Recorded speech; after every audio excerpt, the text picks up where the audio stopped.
니사를 가다tta 마하라즈는 인도 뭄바이에서 태어난 후 시골 마을 칸달가온에서 아주 가난한 농부의 아들로 성장했다. 그의 아버지인 쉬브람 판트는 뭄바이 근처에 있는 어느 부호의 집에서 하인으로 일하면서 조금씩 모은 돈으로 칸달가온에 자그마한 땅을 마련하여 농사를 지었지만 겨우겨우 생계를 이어가는 정도였다. 마하라즈는 1897년 3월 15일에 태어났는데 그날은 하누만 자얀티의 축제일이었다. 하누만은 원숭이의 신으로서 마루티라고도 불리는데 그 이름을 따서 그의 이름을 마루티라고 지어주었다. 마루티는 평범한 시골 아이로 성장했다. 집안일을 거둘 수 있는 나이가 되자 아버지의 농사일을 도와 소여물도 먹이고 밭에 나가 일도 하면서 보통 아이들처럼 어린 시절을 보냈다. 그러나 너무 가난하여 교육은 거의 받을 수가 없었다. 그러다가 마루티가 18살이 되었을 때 그만 아버지가 돌아가시고 말았다. 안 그래도 어렵던 집안 형편이 더욱 어려워져 마루티는 일자리를 찾아 뭄바이로 떠나야 했다. 그가 처음 갖게 된 직업은 어느 회사의 사원이었는데 보수도 너무 좁고 일도 뜻과 같지 않아 그만두고 장사를 시작했다. 빈민들이나 시골 사람들이 피는 비디, 잎담배를 손수 만들어 팔았는데 그럭저럭 장사가 잘 되었다.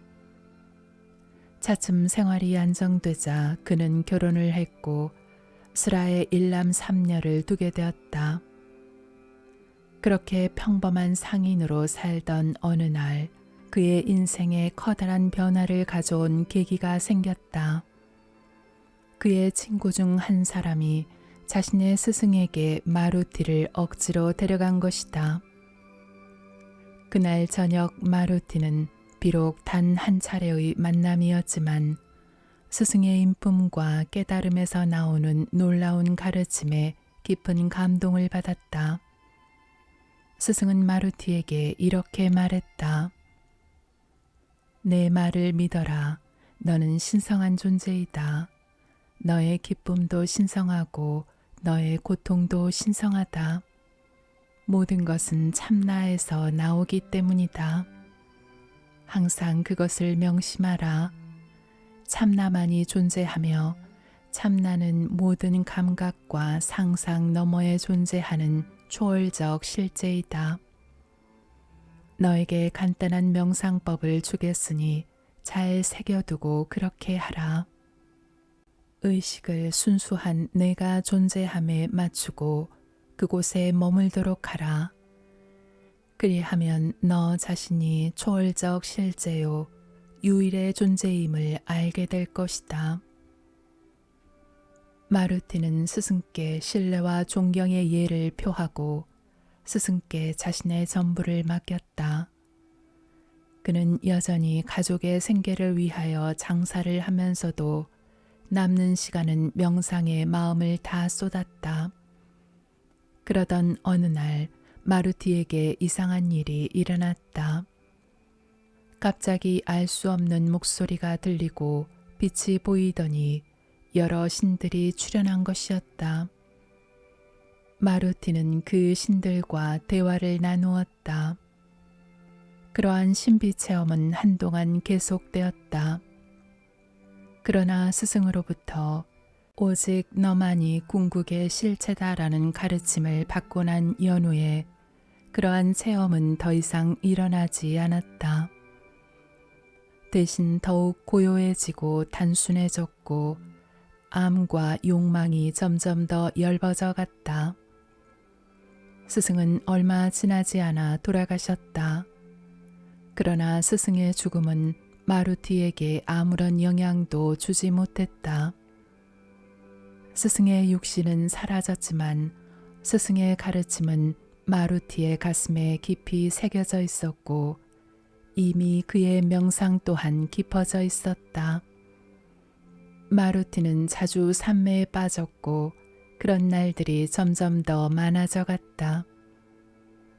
이제 삶 자체가 그의 스승이 되었고 그의 관념은 완전히 사라져 그냥 존재하기에 이르렀다.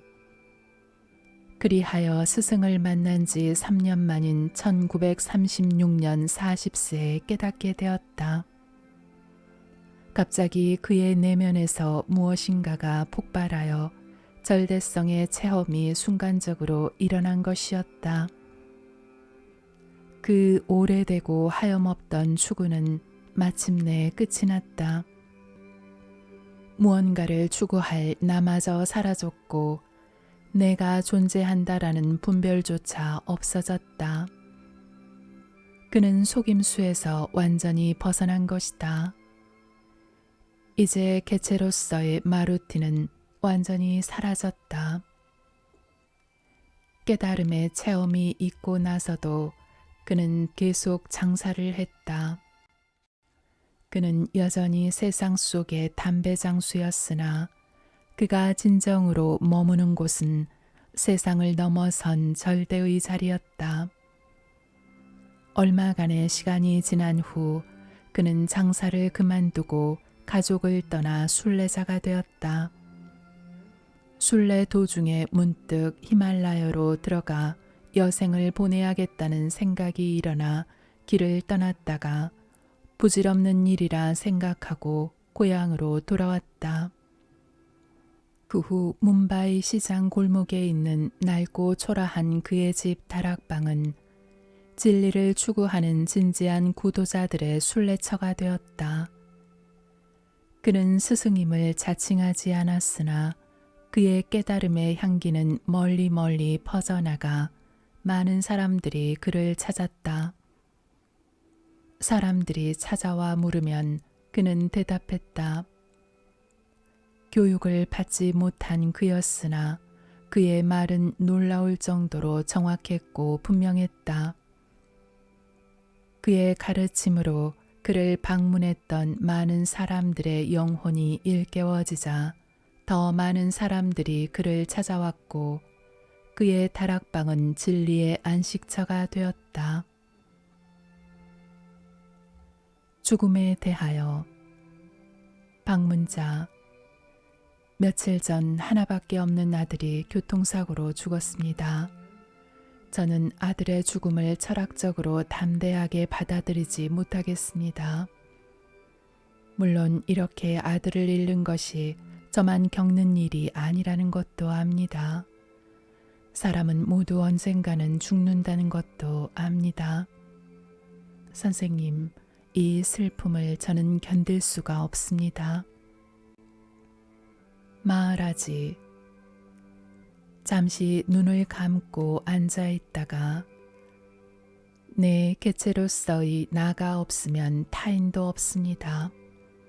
그러므로 당신 안에 나타난 슬픔은 당신이 그려낸 것이므로 나는 슬프다라고 말하는 것은 쓸데없고 헛된 일입니다.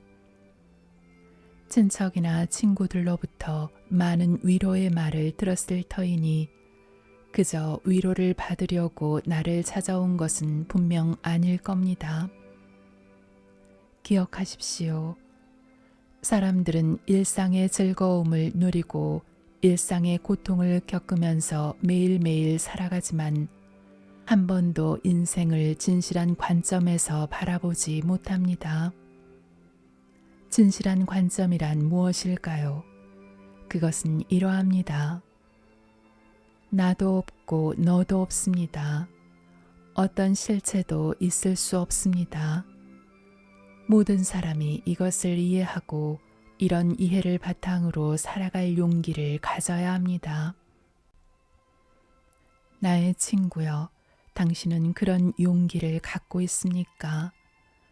아니면 당신이 당신의 슬픔이라고 부르는 것에 빠져 언제까지 몸부림치고 있을 겁니까? 할 일은 아무것도 없습니다. 그저 지나가는 것은 지나가는 것으로 실제가 아닌 것은 실제가 아닌 것으로, 틀린 것은 틀린 것으로 보면 됩니다. 그러면 당신의 진정한 본성을 깨닫게 됩니다. 당신은 당신의 슬픔에 대해 이야기했는데 당신의 슬픔을 정면으로 바라보고 그것이 진정 무엇인지 이해하려고 한 적이 있습니까? 무척 사랑했던 사람이나 물건을 잃으면 슬퍼질 수밖에 없습니다. 죽음은 완전한 최후의 소멸이기에 그것으로 인한 슬픔도 엄청나게 클 것입니다. 그러나 이런 커다란 슬픔조차도 그것을 침착하게 살펴보면 오래가지 않는다는 것을 알 수 있습니다. 당신은 정확히 무엇에 대해 슬퍼합니까? 처음으로 돌아가 봅시다. 당신과 당신의 부인은 아들을 갖게 되었습니다. 그 아이가 특정 운명을 지니고 태어날 것으로 누군가와 어떤 협약이라도 맺은 적이 있었나요? 그 아이를 임신한 것 자체도 우연이 아니었던가요? 태아가 자궁에서 여러 위험을 이겨내고 살아남은 것도 또 다른 우연이었습니다. 그 아기가 사내 아이였다는 것도 우연이었습니다. 다시 말해 당신이 당신의 아들을 만난 것이 우연의 연속이었으며 단 한 번이라도 이러한 우연이 당신의 뜻대로 일어난 적은 없었습니다. 그리고 이제 그 우연이 막을 내렸습니다. 당신은 정확히 무엇에 대해 슬퍼합니까? 당신의 아들이 미래에 겪게 될 약간의 기쁜 경험과 많은 슬픈 경험을 못하게 된 것에 대해 슬퍼합니까? 아니면 그가 당신에게 줄 기쁨과 편안함을 잃게 된 것을 슬퍼합니까? 이 모든 것은 관점에서 비롯된 것임을 아십시오. 당신이 개체가 아니라는 것을 이해하도록 하십시오. 우리가 나라고 생각하는 개체는 상상의 산물에 지나지 않으며 자아는 이러한 착각의 희생물입니다. 개체가 존재하며 그 존재를 인식하고 있다고 믿고 착각하는 것이 바로 자아의식입니다. 당신의 관점을 바꾸십시오. 이 세상을 당신 바깥에 있는 어떤 것이라고 보지 마십시오. 당신이 당신 자신이라고 상상하고 있는 사람을 당신 의식 속에 나타나는 어떤 것으로, 곧 꿈의 세계 속에서 펼쳐지는 한 부분으로 바로 알고 그냥 지켜만 보십시오. 그리고 이 세상에서 벌어지는 현상 전체를 이 세상 밖에서 바라보십시오. 참된 당신은 의식의 내용물에 지나지 않는 몸, 마음이 아니라는 것을 기억하십시오. 당신이 자신을 몸, 마음이라고 여기는 한 당신은 슬픔과 고통을 겪을 수밖에 없습니다. 의식 너머에 아버지나 아들, 이것 또는 저것이 아닌 그냥 존재하는 참나가 있습니다. 참나는 시간과 공간을 초월하여 있습니다. 지금 여기에서 시공과 함께 존재한다는 착각은 모두 몸과 마음을 자기 자신이라고 생각하기 때문입니다. 참된 당신은 어떤 경험으로부터도 상처받지 않습니다. 이것을 이해하고 슬픔조차도 그냥 받아들이세요. 이 세상에 당신 것이라고 말할 수 있거나 말할 필요가 있는 것이 하나도 없다는 것을 깨달으면 당신은 이 세상을 밖에서 바라보게 될 것이며 무대에 올려진 연극이나 스크린에 비춰진 영화를 보면서 찬탄하고 즐거워하기도 하고 때로는 슬퍼도 하겠지만 깊은 내면에서는 어떤 동요도 없을 것입니다. 절대 자각과 의식, 어느 날 아침 나 이외에 오직 두 사람만이 있었는데 마하라지가 갑자기 이야기를 시작했다. 절대와 의식 사이에 차이가 있다면 그것은 무엇인가? 마하라지, 절대 자각은 근원적인 것으로 세 가지 구나 속성을 초월한 것인 반면 의식은 음식으로 구성된 몸에 의해 유지되고 제한받는 것입니다. 음식으로 유지되는 몸 마음이 소멸되면 의식도 사라집니다. 아무도 죽지 않는다는 것을 주목하십시오. 5가지 요소로 구성된 몸 마음은 생명이 사라지면 5가지 요소와 섞여버리며 3가지 군하에 종속되는 의식은 그 군하로부터 해방됩니다. 절대 자각은 시간과 공간의 개념에 선행하는 이유도 지지도 필요 없는 근본적인 본래의 상태입니다. 그러나 본래의 상태에서 의식이 나타나는 순간 나는 존재한다는 생각이 일어나고 상대성의 조건을 이야기합니다. 의식은 형체와 같이 있고 그 표면에서 반사되는 절대 자각입니다. 태양 없이 태양의 반사가 있을 수 없습니다.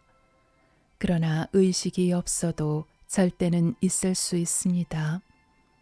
예를 들면 깊은 잠 속에서는 의식이 없지만 절대 자각은 분명 거기 있습니다. 왜냐하면 잠에서 깨어나면 잠을 잤다는 것을 알게 되기 때문입니다. 그러나 오직 깨어났을 때만 그것을 알 수 있습니다. 오직 의식만이 우리의 변함없는 친구며 의식의 흐름에 지속적으로 주의를 기울이는 것이 우리를 근원이며 삶, 사랑, 기쁨인 절대 자각으로 데려다 준다는 것을 잊어버리면 안 됩니다. 의식하고 있음을 인식하는 것 자체가 이미 절대를 향한 움직임입니다. 의식은 그 속성상 외부 지향적이며 항상 물질 자체에서 근원을 찾으려는 경향이 있습니다. 그러나 의식이 내면의 근원으로 방향을 바꾸면 그것은 새로운 삶의 시작과 같습니다. 순수의식이 개체의식을 대신하게 됩니다. 개체의식의 착각인 나는 존재한다가 사라집니다. 절대 자각에는 착각이 없으며 오직 전체적 의식일 뿐입니다. 마하라지는 가만히 앉아서 마음의 표면에 떠오르는 것을 관찰하는 것이 가장 훌륭한 수행이라고 말합니다. 우리가 생각이라고 부르는 것은 수면의 물결과 같습니다.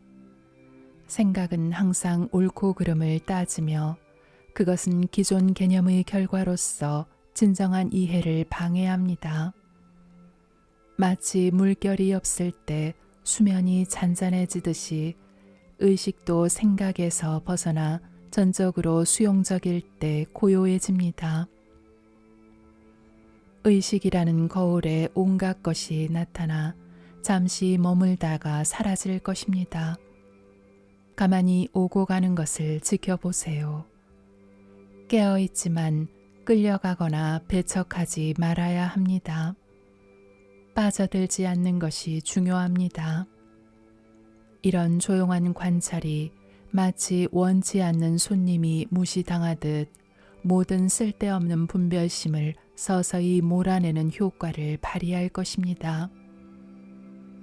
이와 같이 내가 존재함에 머물면서 마치 감정이 없는 관찰자처럼 판단이나 간섭함이 없이 의식의 흐름을 관찰해야 합니다. 그러면 미지의 깊은 곳에 있는 근원이 의식의 표면으로 떠올라 당신으로 하여금 근원의 신비를 이해할 수 있도록 지금까지 쓰이지 않았던 무한한 에너지를 풀어놓을 것입니다. 시간과 공간의 구속. 방문자. 사람이 구속받는 까닭은 시간과 공간의 결합 때문이라고 어디선가 읽은 기억이 있습니다. 그 후로 시간과 공간이 어떻게 구속을 낳는가 하고 의심해 왔습니다. 말하지. 당신이 말하는 구속이란 것은 정확히 무엇입니까? 누가 구속받는다는 겁니까? 당신이 실제라고 생각하는 이 세상에 만족한다면 당신이 말하는 구속이 어디 있을까요? 당신은 어렸을 때는 장난감을 갖고 놀며 즐거워하는 한낱 어린 나이에 불과했고 점차 성장하여 코끼리와 상대할 만큼 힘이 센 젊은이가 되었을 때는 이 세상 어느 것도 두려워하지 않았습니다. 중년이 된 지금은 조금 늙긴 했지만 가족과 함께 삶이 주는 기쁨을 누리면서 당신은 자신을 축복받은 행복하고 성공적인 사람으로 생각하고 있습니다. 지금의 당신은 젊었을 때 당신이 상상했던 이미지와는 전혀 다릅니다. 그와 같이 10년 후나 20년쯤 후의 당신의 모습을 상상해 보세요. 그때의 당신의 이미지는 그 이전의 어떤 이미지와도 다를 겁니다. 이 많은 당신의 이미지 중에 어떤 것이 진정한 당신입니까? 이것에 대해 생각해 본 일이 있습니까? 이 중에 항상 당신 곁에 남아 변한 적도 없고 앞으로도 변하지 않을 진정한 당신이라고 부를 만한 특별한 실체가 있습니까? 그 숱한 세월에 다른 모든 것이 변하였지만 변하지 않은 어떤 것이 있습니다. 그것은 바로 시종여일한 존재감, 당신이 존재한다는 의식입니다. 나는 존재한다는 이 느낌은 변한 적이 없습니다. 이것이 바로 당신의 변함없는 모습입니다. 당신은 지금 내 앞에 앉아 있습니다. 이것은 굳이 다른 사람의 확인을 받을 필요도 없고 의심할 나위도 없는 사실입니다. 마찬가지로 당신도 당신이 존재한다는 것을 잘 알고 있습니다. 당신이 아침에 잠에서 깨어나는 첫 순간, 의식이 다시 막 돌아오는 그 순간에 의식의 존재감, 개체인 사람으로서가 아닌 존재한다는 존재감 그 자체를 느끼지 않나요? 당신이 사물을 본다는 것은 실제적으로는 당신의 감각들이 외부, 즉 당신의 육체 바깥에서 온 자극에 대해 반응한 겁니다. 그리고 당신의 감각들이 받아들이고 마음이 해석해낸 것은 의식 속에 투영된 것에 불과합니다. 그러나 이 의식 속의 나타남은 시간과 공간으로 확장되어 하나의 사건으로 해석됩니다. 모든 나타남은 시간과 공간이라는 개념이 아주 강하게 엮어진 상태에 의존하여 일어납니다. 다시 말해서 시간과 공간이라는 조합이 없이는 어떠한 나타남도 의식 안에서 일어날 수 없습니다. 모든 존재는 끊임없는 대상화 과정에 있습니다. 우리는 단지 상대방의 대상으로만 존재합니다. 따라서 우리를 인지하는 의식 안에서만 존재합니다. 깊은 잠 속에서처럼 대상화가 중단될 때에는 대상으로서의 현상세계는 사라져버립니다. 사람이 자신을 전체에서 분리된 한 개체로 생각하는 한 개체일 수 없는 실체의 전체적 모습을 볼 수 없습니다. 자신을 분리된 개체로 보는 것은 나타남을 인지할 수 있게 하는 매개물에 불과한 시간과 공간이라는 환상 때문입니다. 시간과 공간은 저 스스로는 존재할 수 없는 개념에 불과합니다.